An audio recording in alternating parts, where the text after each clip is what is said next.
인간 속에 있는 존귀함의 본능, 이제 본능의 이야기입니다. 여기 삶 나누기 부분이 있어요. 삶 나누기 부분. 요 부분은 이제 아까 우리 목사님 이야기하신 대로 다양하게 사용을 하시면 돼요. 여기에 뭐 한 주간 축하할 일. 그러다 보니까 계속 만나는 사람들이다 보니까 나중에는 별 색다른 이야기가 없을 수 있어요. 그래서 이제 공부한 것 중에 이제 다음에 우리가 시도해 볼 수 있는 것들을 주제를 줘서 그거에 대해서 성공했는지 실패했는지 이런 걸 체크할 수도 있고, 그러니까 그거는 다양하게 또 그렇게만 하다 보면은 또 다른 이야기들도 나와야 되는데 그 부분만 또 하게 돼요. 그러니까 그거는 리더자가 적당하게 우리가 다음 주에는 이 부분을 성공하도록 해봅시다 해서 할 수도 있고, 그 이외에 뭐 가족 회의를 하기로 했는데 이 뒤에 보면 이거 있잖아요. 12가지, 13가지 변화시키는 이거 부분에 대해서 체크를 할 수도 있어요, 이 시간에. 그래서 이 질문을 하는데 성공을 했느냐, 또 뭐 무엇을 배웠는지, 이 중에서 우리가 성공한 것들이 뭔지 이런 걸 체크할 수도 있고, 그러니까 그거는 다양하게 이제 활용할 수 있습니다. 자, 하나밖에 없는 것의 가치에 대한 이야기예요. 하나밖에 없는 것의 가치는 어떠할까? 세계에서 하나밖에 없는 자동차의 가격은 얼마나 될까? 참고로 1934년에서 1940년 사이 단 3대만 제작된 부가티 57 SC의 가격은 3천만 달러, 하나 약 350억 원이에요. 세계 하나밖에 없는 금으로 만들어진 병기에 대한 기사가 나온 적이 있어요. 하나밖에 없는 금으로 만들었는데 84억이에요. 제가 이 병기를 보면서 여기 앉아서 볼 일을 보면 뭐가 나올까? 이 황금알을 낳는 거위같이 황금변이 나올까? 네. 인간은 원래 하나님 나라에서 영원한 보석 속에서 살도록 되어 있기 때문에 이런 걸 자꾸 만들어 보고 싶어 합니다. 세계에서 제일 빠른 슈퍼컴퓨터, 중국에 있다고 그랬죠. 이 가격이 4,250억 원 한 대 있는데, 네. 하나밖에 없는 다이아몬드, 뭐 하나밖에 없는 하나밖에 없는 거, 일단 가치가 귀해요. 값으로 따질 수가 없습니다. 세상에서도 이처럼 하나밖에 없는 것들은 존귀한 대접을 받습니다. 하물며 과거, 현재, 미래, 하늘과 땅에서 오직 하나밖에 없는 존재라면 그 가치가 얼마나 크겠어요. 이 가치를 알고 계신 예수님은 온 세상을 주고도 한 생명을 바꿀 수 없다고 말씀하신 것이며, 그 생명을 위해서 자신의 목숨을 투자하신 거예요. 그래서 사람보다 귀한 것은 없습니다. 그러니까 뭐든지 다 울고 불고 싸우고 분쟁하고 하는 이유, 근본 이유가 뭐예요?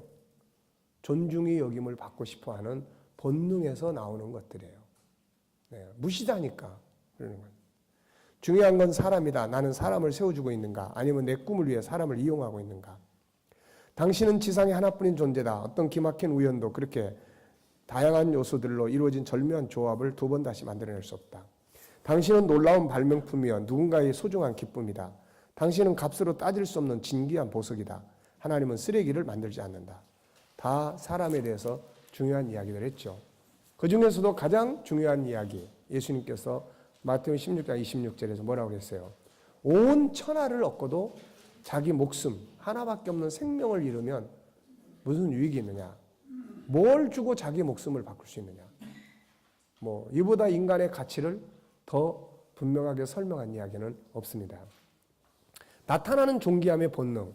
사람은 본능적으로 존귀하게 인정받고 싶어 합니다. 스스로 자신의 존귀함을 알고 있는 거죠. 당신은 어떤가? 존귀하게 인정을 받을 때 어떤 마음이 들고 어떤 결과가 와요? 이런 걸 이제 잘 나누세요. 존귀하게 인정받으면 일단 어떤 마음이 듭니까? 예? 여러분과 제 사이는 바다같이 넓은 공간이 있어가지고 잘 전달이 안 됩니다. 네.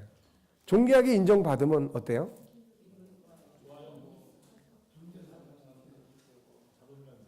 뭐 자존감이 세워지고 기분이 좋고 하기 싫다가도 하게 되고, 하기 싫어서 그만두려고 그러는데 옆에서 막 누가 칭찬하고 막 존중이 여겨. 그러면 다시 해.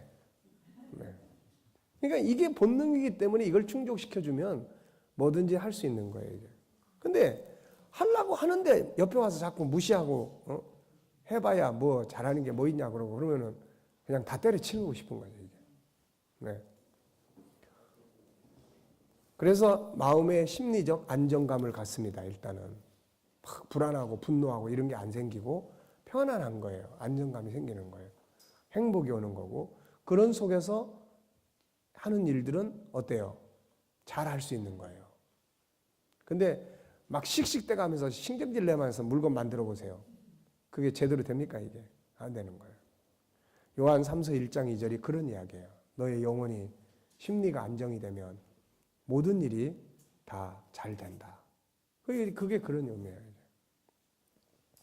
존귀함의 본능이 상처를 받을 때 아픔이 되고 절망이 되고 우울증이 되고 불행이 옵니다. 오늘날 많은 사람이 분노하고 절망하고 우울증에 시달린 이유는 그의 존귀함이 지금 뭐하고 있는 거예요? 예, 짓밟히고 있는 거예요. 무시당하고 있는 거예요. 많은 사람이 사고를 치는 이유를 알고 보면 자신의 존귀함이 무시당하는 데 나타나요.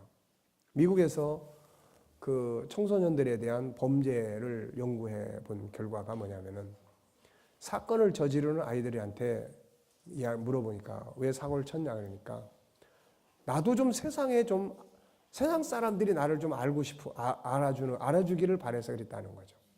좀 영웅이 되고 싶어 하는 거죠. 누군가가 자기를 인정해 주고 싶은데 부모도 인정을 안 해. 인정해 줄 부모도 없어. 또 선생님도 무시해. 자기를 무시해. 주변 사람들도 자기를 쓰레기 취급해. 그럼 뭔가 어디서 누군가를 자기를 알아줘야 되겠는데 그래서 사건을 치는 거예요. 많은 사람이 사고를 치는 이유를 알고 보면 자신의 존귀함이 무시당하는 데 나타나요. 어떤 사나이는 자기 말을 듣지 않고 잠을 잤다는 이유로 옆에 있던 여인을 죽였어요. 실컷 이야기하고 있는데 꼬박꼬박 졸고 있으니까 잠을 자니까 얼마나 성질나요. 네. 어떤 사람은 자기의 뻐드렁니를 비웃었다고 해서 주유소를 습격한 소년도 있어요. 이건 우리나라 이야기입니다. 어느 전직 프로농구 선수는 아내의 쌍둥이 언니를 살인하고 시체를 유기하여 징역 25년형을 받았어요. 그가 그런 범행을 저지른 이유를 보면 충격적이에요. 그는 평소 처형이 너 같은 놈 만날 것 같아서 내가 시집 안 간다는 말을 계속했어. 그러니까 처가살이하던 자신을 무시하는 발언을 해 말다툼을 하다 홧김에 이를 절렸다는 거죠. K씨는 자신과 만남을 가져온 권씨의 관계에 소홀해지자 꽃다발을 들고 그녀의 집에 찾아가는데 무시를 당하니까 화가 나서 권씨와 그녀의 딸, 어머니까지 일가족 3명을 살해해버립니다. 조선족 A씨는 탈북자 출신의 동거녀 B가 자신을 무시한 다음에 흉기로 B씨의 가슴을 수차례 찔러 살해합니다. 이런 일들은요 수도 없이 일어나고 있어요. 그 원인은 무엇 때문에 그래요? 존귀함의 본능을 인정해주지 않는 거예요. 인정해주지 않는 거예요. 반대로 존귀함의 본능을 인정해주기 시작하면은 수많은 사람들이 여기에서 자기 변화를 가져와요. 변화를 가져옵니다. 끌림의 법칙이 그런 거예요. 당신은 무시당하는 데서 온 사건들이 없었는가? 있었다면 어떤 경우인지. 아마 우리들도 무시를 당함으로 인해서 온 그런 어떤 것들이 지금도 남아있는 마음속에 남아있는 경우들이 많이 있을 거예요. 그것 때문에 사고가 생길 경우도 많이 있었을 거고요. 모든 사람들이 행복하게 사는 비결은 바로 서로의 존귀함을 인정하고 지켜주는 일이에요. 사도 바울은 이렇게 말합니다. 읽어보세요.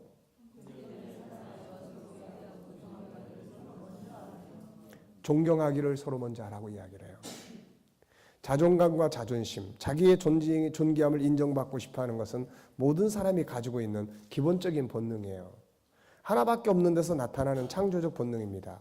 그래서 누구나 가지고 있는 존귀함의 본능을 뭐라고 이야기하냐면 자존감 혹은 자존심이라고 불러요. 자존감은 무엇이고 자존심은 뭘까? 두 가지가 다 자신의 존귀한 본능을 인정받고 싶어하는 건데 의미가 달라요. 자존감은 자신의 존귀한 가치를 스스로 깨닫고 인정하는 거예요. 누가 알아주든지 안 알아주든지 상관없이 자신을 존귀하게 인정하는 자세예요. 이런 사람들은 누가 뭐라고 해도 별로 상처 안 받습니다. 오히려 상대방을 불쌍히 여겨요. 아, 저 사람이 상처가 많은 사람이구나. 안 됐네. 오히려 이렇게 불쌍히 여겨버리는 거예요.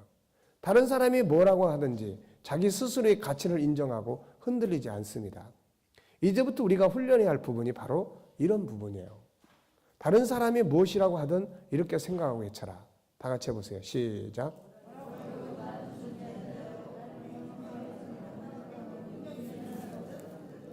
네. 자존심. 이것은 자신의 존귀함을 다른 사람이 인정해 주기를 바라는 마음이에요. 이것은 상처를 많이 받습니다. 다른 사람의 눈치를 보게 되고 다른 사람의 말 한마디에 흔들리게 돼요. 이런 사람들은 자기 인생을 살지 못합니다. 항상 스트레스를 많이 받게 되고 상처를 많이 받아요. 누가 우리를 존귀하게 인정해 주려고 기다리고 있습니까? 그러니까 딴 사람이 나를 존귀 인정을 해주기를 바라고 살면 상처밖에 오는 게 없어요. 이런 경우에 사고를 치기가 쉽습니다. 자존심이 강한 사람은 사소한 비난이나 거친 말 한마디에 마치 큰 손해를 보기라도 한 것처럼 쉽게 흥분하고 상대방에게 안갚음을 하려고 해요.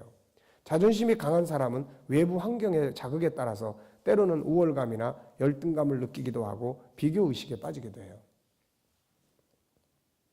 자, 여러분들은 자존감이 강해요? 자존심이 강해요? 예, 자존심이 강한지 안 강한지는 건드려 보면 알아요. 뭐 아무리 무슨 뭐 하나님의 영광 어쩌고 저쩌고 뭐 천국 운동이 어쩌고 저쩌고 해도 누가 그냥 딱 건드려 보면은 그냥 팍 이게 어느 만큼 빨리 나타나느냐. 아니면은 이분이 오늘 뭐 집에서 싸우고 오셨나? 그리고 그냥 대수롭지 않게 넘어가 버리는 거예요. 그래서 이 자존심이 강한 사람들은 그 문제 때문에 그래서 다양한 여러 가지 사건들이 연이어서 일어나게 되고 그래요. 그러니까 우리가 아이들을 키울 때도 키워줘야 될 건 자존심이 아니고 자존감이에요. 그런데 이 자존감은 어디서 나옵니까? 자존감은 하나님과의 관계에서 나오는 거예요. 하나님과의 관계에서. 하나님이 우리를 선택하실 때, 그 다음에 하나님이 우리를 이런 놀라운 능력 있는 존재로 만드셨다는 거. 그래서 내 안에 있는 것이 뭔지를 알면 여유가 있어요. 여유가 있습니다.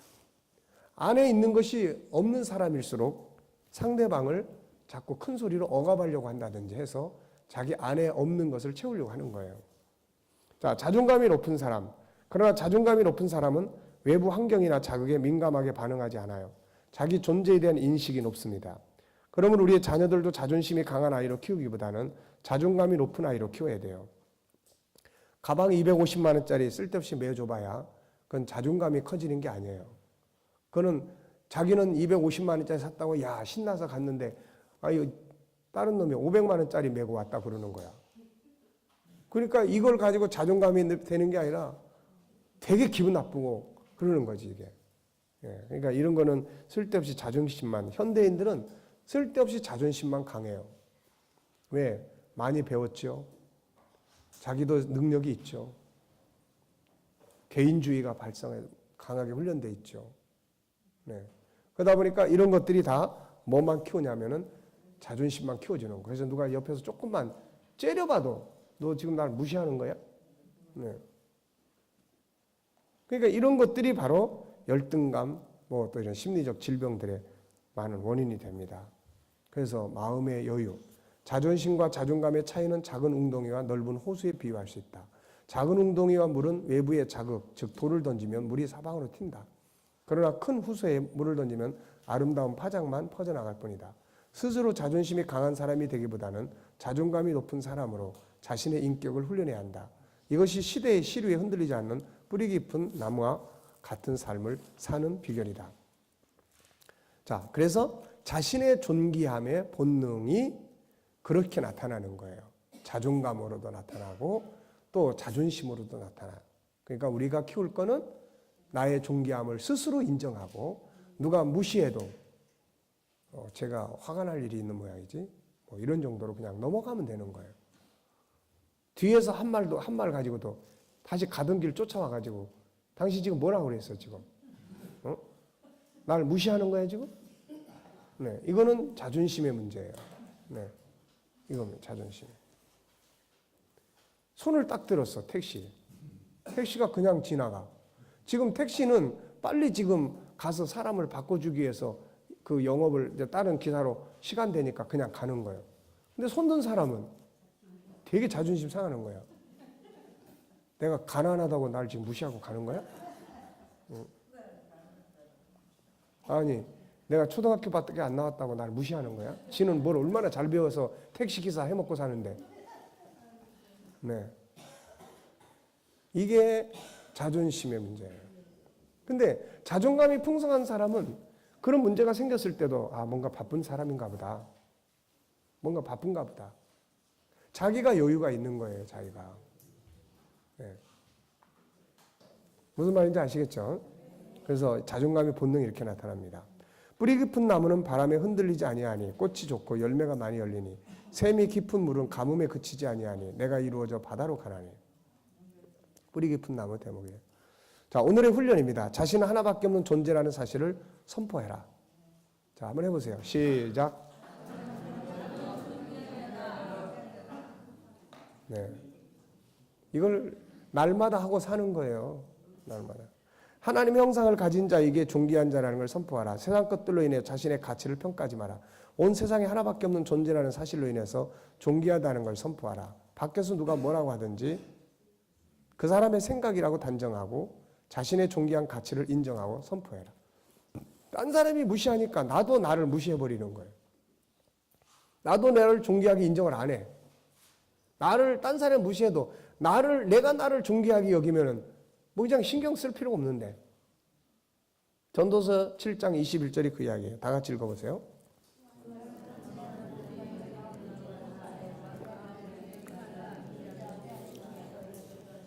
네. 어때요? 여러분들은 남이 말한 말을 금방 잊어버리거나 또 소화시키고 넘어갑니까? 아니면은 그 말 한마디 때문에 며칠씩 고생합니까?